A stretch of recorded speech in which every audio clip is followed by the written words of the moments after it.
Let's talk a little bit about the move-in markets today. I mean, just the fact that we're popping more than 200 points in the Dow on headlines about U.S.-China trade. It seems like just a month ago, any headline around this, and the markets weren't having it. What's changed, and is it sustainable? So we saw a real liquidity shock in the month of December that the market's coming back from. The question is, how much longer can this last? And we do think it has a bit further to go.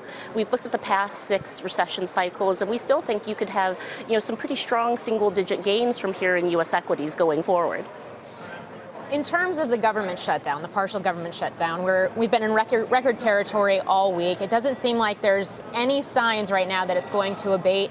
Is this something that investors need to start watching more closely? Is it going to affect economic growth more than maybe the previous estimates had suggested? Well, it is the longest, and we've had 18 government shutdowns over the last 40 years. Now, we've taken down our first quarter growth forecast to 2% from 2.25%. We've kept the second quarter the same, but we're beginning to see some second order effects. Now, what usually happens during a shutdown? We do see an impact on equities. Typically, it's down 2%. The question is whether we would have had an even stronger equity rally had we not had the shutdown. We've also seen gold rise, and we've seen treasuries come off on average about 16 basis points during the previous shutdown. So first quarter effects definitely there, and we're kind of in wait and see mode. Jamie made a lot of headlines this week when he said a shutdown that's long enough could take growth to zero.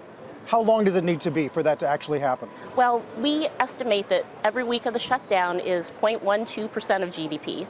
So that's the 0.25% that we have taken off of the first quarter growth. But the real question is the debt ceiling. It's the combination of government shutdown and the debt ceiling. Now, there's some time on this. The debt ceiling, you have a deadline on March 1st, but really you have enough headroom at Treasury until the early fall. But that's, I think, what markets will focus on. When you've had the combined shutdown and the debt ceiling, you've had equity markets come off as much as 4% in the past. We had Microsoft President Brad Smith on our air yesterday afternoon saying it's too early to talk about the actual impact to Microsoft on the shutdown, but that it doesn't help. What kind of commentary are you expecting to hear from companies this earnings season on the shutdown? And so what's kind of priced in? What would raise red flags? Well, the airlines are the ones who are reporting, and anyone who's gone through TSA on international flights, some domestic flights, are really seeing that. So Delta had reported 25 million delays in launching the Airbus A220. These types of things, the airlines have been the first to be impacted. What does all of this do to the dollar this year?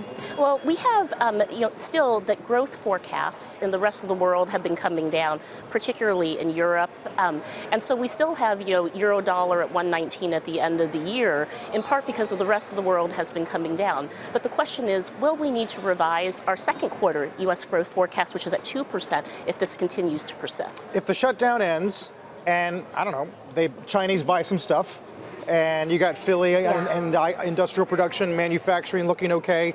Is March back on the table? Do we have to start talking about hikes again, more than one this year? We do not see Fed hikes in the first half of the year. We do think you will have Fed hikes in the second half of the year, and we're at 2 Fed hikes right now.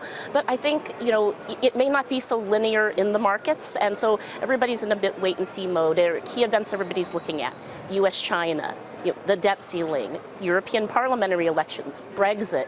So I think everybody's looking at these key points where they could be catalysts in the marketplace and looking at the opportunities. So, of course, before we let you go, the key question here, I know you mentioned gold before, but how should investors be positioned right now, given all the uncertainties? Well, we still like U.S. equities versus the rest of the world. We actually went overweight on emerging markets bonds. We think some of the higher yielding, riskier assets could do well here. And we're seeing, on average, the 2.5%, almost 3% returns for holding cash. So, compared to the way the market felt, as you mentioned in December, we do see some opportunities out there, but you're going to keep on having to watch some of these event risks.